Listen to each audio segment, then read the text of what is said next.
নিজের ব্যক্তিগত ধর্মীয় রীতির ঊর্ধ্বে উঠে পরম মমতায় সন্তানের ধর্মকে অগ্রাধিকার দিয়ে এবারও কোরবানির ঈদ উদযাপন করলেন ঢালিউড কুইন অপু বিশ্বাস। প্রতি বছরের মতো এবারেও খাসি কোরবানির মাধ্যমে ঈদের এই আনন্দ উৎসবে সামিল হয়েছেন তিনি। সামাজিক যোগাযোগ মাধ্যমে প্রকাশিত কিছু খণ্ডচিত্রের মাধ্যমে অপু বিশ্বাস নিজেই নিশ্চিত করেছেন যে তার এবারের কোরবানির প্রস্তুতি ও ঈদ উদযাপন সফলভাবে সম্পন্ন হয়েছে।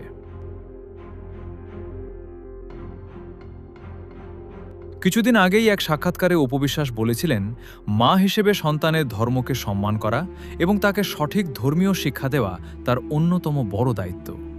আর সেই কথারই শতভাগ বাস্তব প্রতিফলন এবার দেখা গেল পশুর হাটে এবং কোরবানির ময়দানে।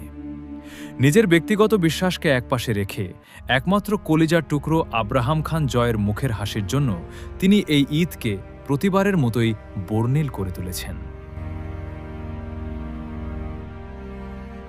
প্রকাশিত ছবি ও ভিডিওগুলোতে স্পষ্ট দেখা গেছে ঈদ উদযাপন নিয়ে অপু বিশ্বাস নিজে কতটা আনন্দিত এবং উৎফুল্ল।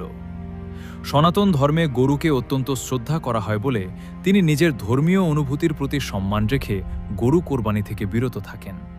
কিন্তু সন্তানের ইসলাম ধর্মের নিয়মকে পূর্ণ মর্যাদা দিতে বেশ কয়েকটি খাসি কোরবানি করেন। আর এই চমৎকার ভারসাম্য বজায় রেখেই মা ও ছেলের ঈদ কাটে এক অনাবিল আনন্দে।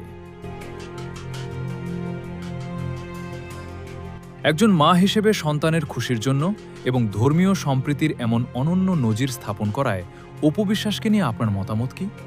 জানিয়ে দিন কমেন্ট বক্সে।